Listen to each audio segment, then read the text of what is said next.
Action.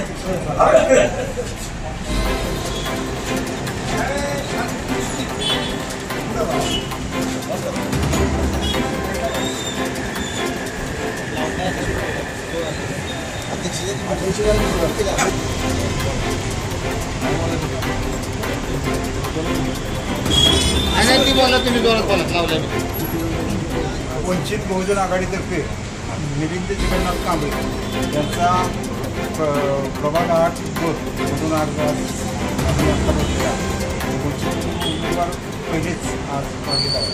जसे तसे तयार होऊन तसे आणखी उमेदवारांचे अर्ज भरले. जास्तीत जास्त उमेदवार आम्ही उभं करण्याच्या प्रयत्नात आहे.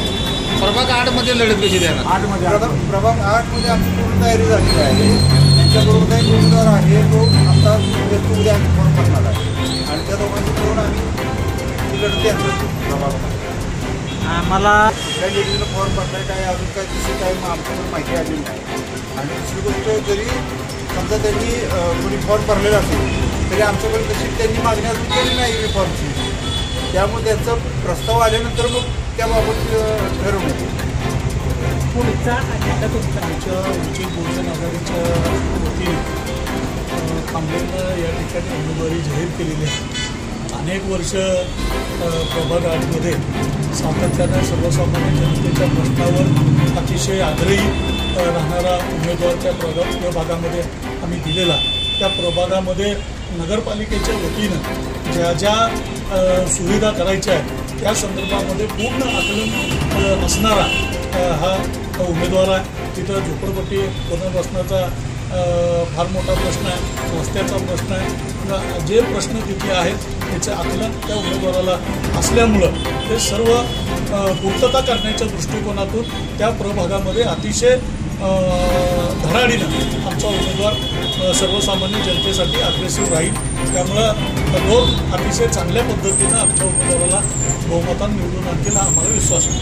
काय सांगायला आज मी आज वंचित बहुजन आघाडीतर्फे प्रभाग क्रमांक 8मध्ये उमेदवारी अर्ज दाखल केलेला आहे नगरपालिकेमध्ये.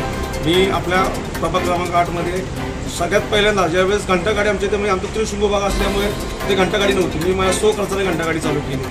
खर्चाने मी ते 2 महिने घंटागाडी पुरवली. तिथून थोडासा नगरपालिकेने कचरा टाकायला विरोध केल्यामुळे ती घंटागाडी बंद पडली. मी आता पण तिथे इतके म्हणजे भरपूर सगळे विकास कामं केली आहेत, आरोग्य शिबिरे घेतली आहेत.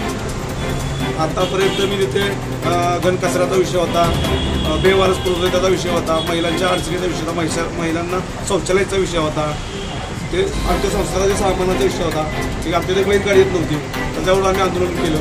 या सर्व गोष्टींचा मी झोपडपट्टीवासियांना भरपूर तिथे आंदोलन लावली होती. तुम्ही नगरसेवक जर भावी नगरसेवक त्या प्रभागामधून निवडून आला तर तुम्ही प्राधान्याने कुठल्या कामाकडे लक्ष देणार? मी नगरसेवक निवडून आलो, नगरपालिकेतून जेवढ्या सुविधा बाहेर येतील त्या पूर्णपणे मी माझ्या वॉर्डात अंमलात आणीन. आणि सातारा शहरातलं 1 नंबरचं वॉर्ड मी सातारा शहरातलं प्रभाग क्रमांक 8